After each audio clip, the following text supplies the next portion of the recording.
Honorable Zamblé, député maire de Goï-Tafla, à l'occasion de la Journée internationale des droits de la femme célébrée le 8 mars, vous avez laissé un message dans lequel vous déroulez vos arguments pour permettre la légalisation de la polygamie. Déjà, au niveau même du terme polygamie, il y a problème. Parce que l'argumentaire que vous présentez, vous vous penchez plus sur la polygynie, vous ne parlez pas de la polygamie. Donc, je vous invite à aller consulter pour revenir sur ce cas. Mais ce pourquoi je m'adresse à vous aujourd'hui, honorable, je l'avais déjà fait une fois. Je le fais une seconde fois. Je pense que ça sera la dernière. C'est ce que vous avez dit dans votre message aujourd'hui qui fait que je m'adresse à vous. Vous avez dit ceci, madame. Il y a un paragraphe qui m'a tellement marqué.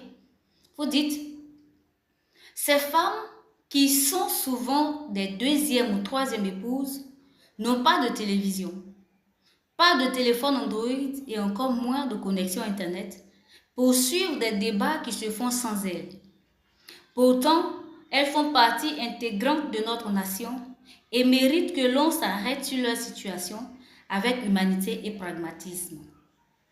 Honorable, rien qu'en lisant ce paragraphe, j'ai relevé 3 problèmes sur lesquels je vous prie d'aller vous pencher sérieusement. J'ai relevé un problème d'alphabétisation. Ces femmes ne sont pas émancipées. Elles ne savent pas lire, elles ne savent pas écrire. Elles n'ont pas accès à l'électricité. Elles n'ont pas accès à la connexion Internet. Pourquoi vous ne votez pas des lois? Vous ne soumettez pas, vous ne faites pas des propositions de loi pour permettre à ces femmes de savoir lire et écrire, d'avoir de l'électricité, d'avoir la connexion Internet. Pourquoi vous ne prenez pas des lois pour sanctionner ces époux incapables de s'occuper de leurs épouses? Parce que là, c'est de la misère que vous relevez, c'est de l'irresponsabilité que vous relevez.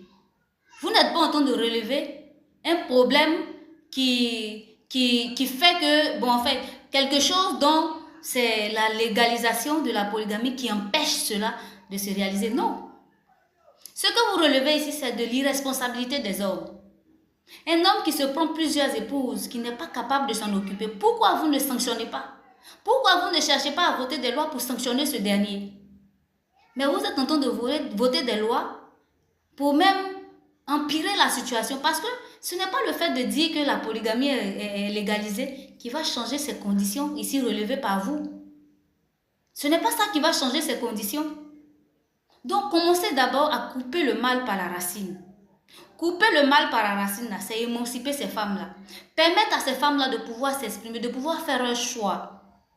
Et puis éduquer les hommes. Rendre ces hommes-là responsables, les contraindre. Celui qui pense qu'il est capable de se prendre 3 femmes, qu'il s'en occupe convenablement. Donc je vous invite à vous pencher sur ce genre de situation avant de venir légaliser la polygamie. Parce que légaliser la polygamie, ça ne va pas résoudre ces irresponsabilités. Ça ne va pas résoudre ça. Il y a tellement de problèmes en Côte d'Ivoire ici. On ne va pas vous dicter votre conduite, ça c'est sûr. Mais il y a le problème des loyers. Il y a le problème du remblayage. Les loyers sont excessivement chers.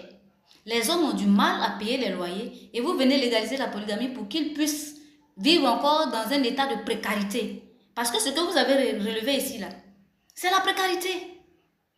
En Afrique ici, nous sommes dans une société précaire. Donc légaliser la polygamie, c'est multiplier la précarité.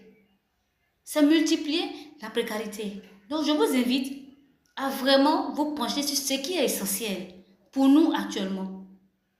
On veut vivre convenablement. Quand on sera à l'aise, on aura l'argent, on pourra subvenir convenablement à nos besoins, on va penser à notre libido. Pour le moment là, on a trop de problèmes et puis il fait chaud.